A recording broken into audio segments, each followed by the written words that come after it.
먼저 결론부터 말씀드리면은 쉽게 사업을 진행할 수 있는 곳이 있고 쉽게 사업을 하기 어려운 곳이 있습니다.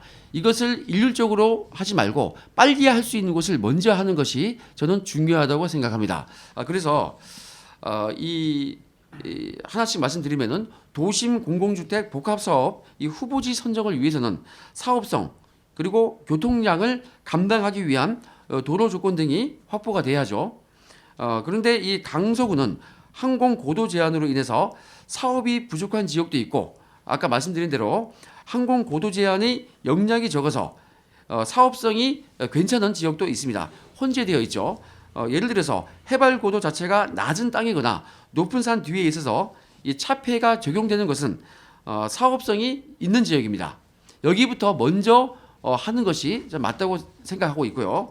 자, 그래서 이 분리해서 사업성을 있는 곳과 없는 것을 분리해서 사업을 추진하는 것이 합리적이라는 생각이 듭니다. 제가 그렇게 추진을 하겠습니다.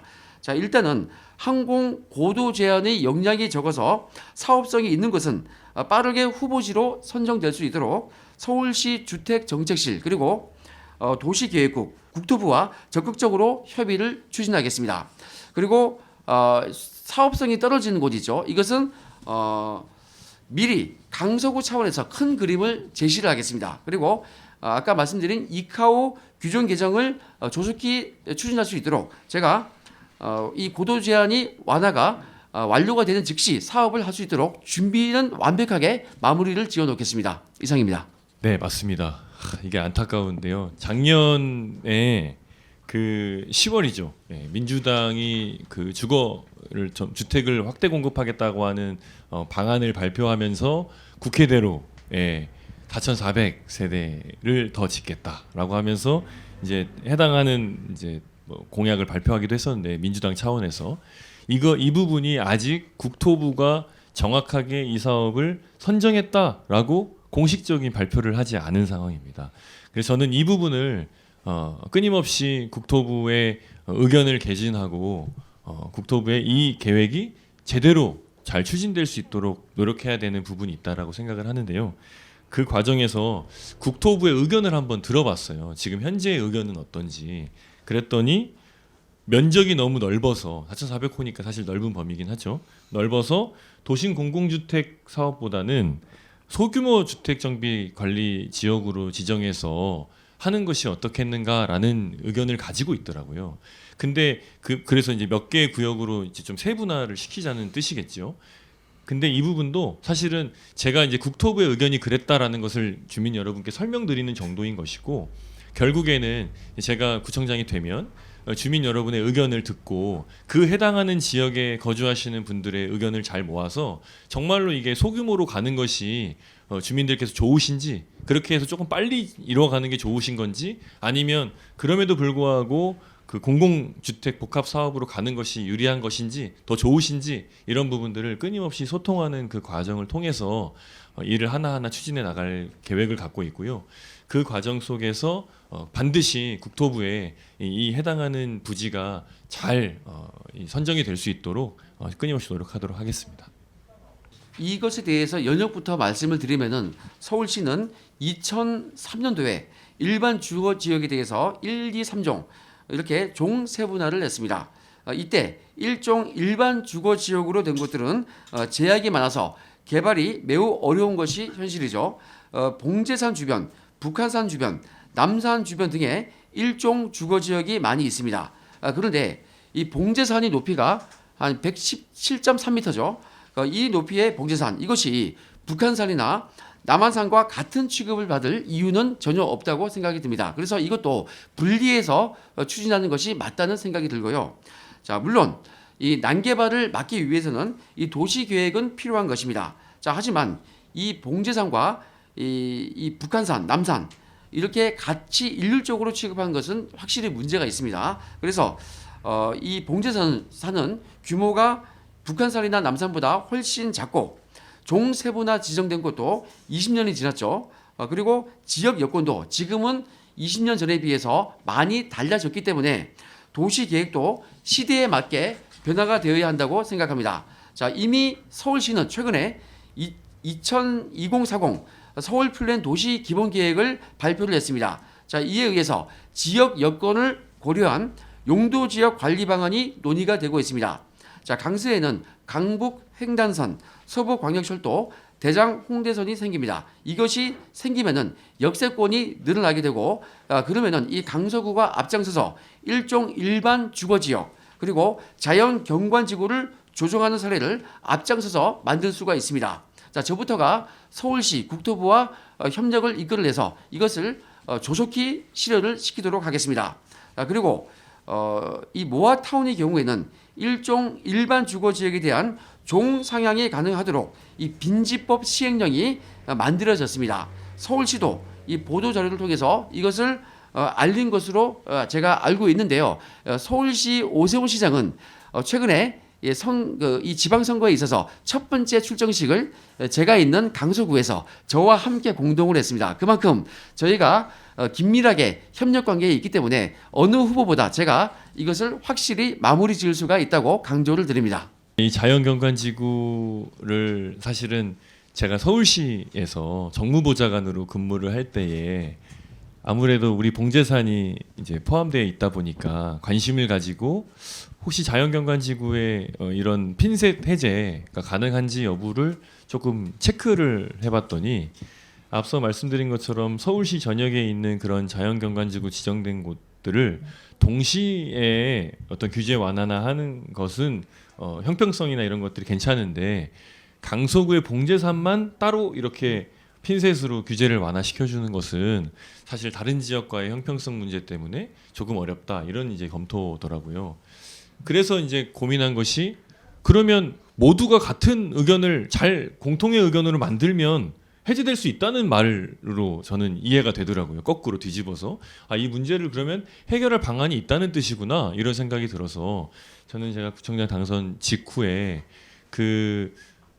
이 자연경관지구로 지정되어 있는 여러 지역의 단체장, 예를 들면 중구청장, 서대문구청장 뭐 이런 분들과 만나서 우리 자연경관지구에 대해서 한번 논의해보자. 이 부분을 자연을 잘 지키는 건 지키되 지금 사실은 그 용적률, 건폐율 요 문제만 조금씩 이렇게 우리가 조정해내면 더 유리해지는 것이잖아요. 막 한 번에 자연경관지구를 다 뭐 해제시켜가지고 그냥 마음대로 개발하자 이런 뜻이 아니라 우리가 건물을 지을 때 그 부분을 조금씩은 더 완화시켜보자 이런 취지이니까 그거를 같은 그 애로사항을 겪고 있는 단체장분들과 소통을 먼저 하고 연대해서 좀 방안을 만들어 나가겠다라고 말씀드리고 싶고요. 사실 서울시 의회에 이런 그 조례가 이미 발의된 바도 있었습니다. 이 용적률과 이런 문제들을 조금 완화시키는. 그래서 제가 그 공약으로 이 봉제산 일대 용적률을 상향시키는 부분을 이제 공약하기도 했습니다. 그래서 연대하면서 용적률 완화에 조금 강력한 방향으로 추진해 보겠다라는 말씀을 드리겠습니다. 이 부분에 대해서 제가 상세히 답변을 드리겠습니다. 지금 이곳에 계신 등촌, 이동, 화곡동 이쪽 주민분들이 많은 것으로 제가 알고 있는데요. 봉제산 일대 재개발 주민연합 회원들이 공동주택특별법에 따른 도심 공공주택 복합사업, 빈집법에 따른 소규모 주택정비 관리지역, 모아타운을 추진하시는 이유가 건축물 노후도 이것이 20년 기준이기 때문이죠. 이 기존의 도시정비법에 따르면 그 노후도 기준이 철근 콘크리트 기준 30년입니다. 근데 30년 노후도의 3분의 1을 충족시켜야죠. 자, 이렇게 하려면은 너무도 오랜 세월이 걸립니다. 그리고 그 시간 동안 방금 말씀드린 그런 일들이 부작용들이 일어나고 있습니다. 그러면은 말씀하신 대로 전체 노후도가 아주 낮아지기 때문에 도시 정비법에 따른 재개발을 할 수 없는 악순환이 반복되는 것입니다. 따라서 화곡동, 등촌, 이동 등등 봉제산 일대 재개발, 자, 이것은 노후도를 20년 기준으로 완화된 도심 공공주택 복합사업 그리고 모아타운 등의 정비사업 정도로 진행을 할 수밖에 없는 것입니다. 자, 그런데 이 신축 빌라들이 과도하게 이렇게 지어지면은 세대수가 늘어나고 결국에는 이 지분 쪼개기라는 문제가 대두가 됩니다. 수익성이 낮아지는 것입니다. 그리고 노후도가 낮아져 가지고 법에 명시된 정비사업 지정 요건을 충족시키지 못하는 그런 사태도 발생할 수가 있습니다. 자, 그래서 단독 주택을 허물고 빌라를 짓는 이 지분 쪼개기에 대해서 이 대책이 이미 마련되어 있죠. 조합원 입주권을 받을 수 있는 이 권리 산정일을 두고 있는 것으로 알고 있습니다. 도심 공공주택 복합 사업은 국회의 법안 처리 의결 일자가 있습니다. 그것이 2021년 6월 29일인데요. 이것은 토지주 우선 공급권 권리 산정 기준입니다. 자, 그 이후에는 현금 청산이 되는 거죠. 자, 이것은 그리고 이 모아타운의 경우에는 이 기준이 대상지 선정일 또는 지정 고시일 기준으로 제가 알고 있습니다. 자, 이런 기준이 있기 때문에 이것에 의하면은 이 지분 쪼개기 문제는 어느 정도는 해결될 수 있을 것으로 생각이 됩니다. 질문을 제가 이제 사전에 받고 나서 가장 어려운 질문이었던 것 같습니다. 주민 간의 갈등이 될 수 있을 사항이라서 제가 이 부분에 대해서 어떻게 하면 좋을까 고민을 많이 했었는데, 사실은 이 재개발을 원하시는 주민들 또 이 신축 빌라를 본인의 이 땅에 본인의 이 거주하는 지역에 짓겠다라고 하시는 분들 간에 이 주민 간의 문제라서 제가 신축 빌라를 짓겠다고 하시는 분들 신축 빌라 짓지 마셔라라고 할 수는 없는 상황이라고 생각을 하고요. 대신 이제 그 방금 말씀하신 말씀 중에서도 질문 중에서도 그런 부분이 있는데, 이게 결국에는 이 신축 빌라로 인해서 노후도가 낮아지고 그게 결국에는 공공 이 재개발을 하는 데 있어서 조금 문제를 일으키고 있는 것이잖아요. 그 요건을 이제 다 못 채우게 되니까 그런 문제를 해결하기 위한 대안을 조금 마련해야 되겠다 이런 생각을 하고 있고요.